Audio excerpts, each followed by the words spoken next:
Bienvenue dans Terrienne, l'actualité sur la condition des femmes dans le monde. Le 22 mai, journée mondiale du clitoris. Une journée créée il y a 3 ans par des militantes féministes devant le Parlement européen à Bruxelles et relayée l'an dernier à Paris par un gigantesque clitoris gonflable devant la Tour Eiffel. L'occasion de mettre en lumière et en relief cet organe sexuel féminin bien maltraité par les sciences au cours de l'histoire, découvert au XVIe siècle. Son anatomie a ensuite disparu des traités scientifiques.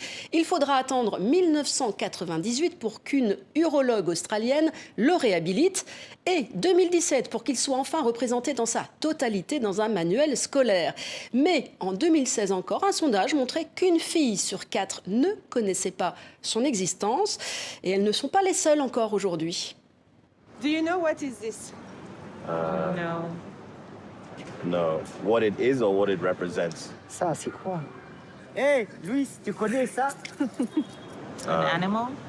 Je connais pas. Bonjour, mademoiselle. Bonjour. Je connais pas ça. C'est quoi? C'est un avion, non? Est-ce que tu sais ce que c'est? Non. C'est dans le bon sens, là? C'est un organe que la Oui, moitié là, de l'humanité a. Vas-y, dis, c'est quoi? C'est dans le corps humain. Comment? Non. Utérus, Non, mais c'est pas loin. C'est pas loin. Ah, clitoris. Cette année, la ville de Chaux-de-Fonds en Suisse s'autoproclame capitale intersidérale du clitoris. Un événement au départ imaginé un peu comme un gag, mais qui a vite pris de l'ampleur et dont l'objectif est de mettre fin au tabou.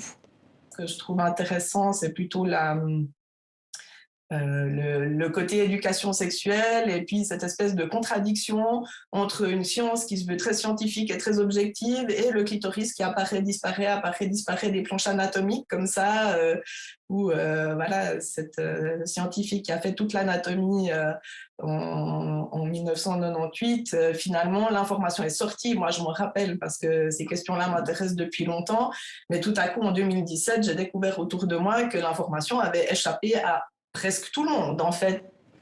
Oui, et donc pour l'organisatrice de cet événement, si l'idée a plutôt été bien accueillie, elle a aussi provoqué des réactions moins enthousiastes, pointant du doigt les paradoxes de notre société.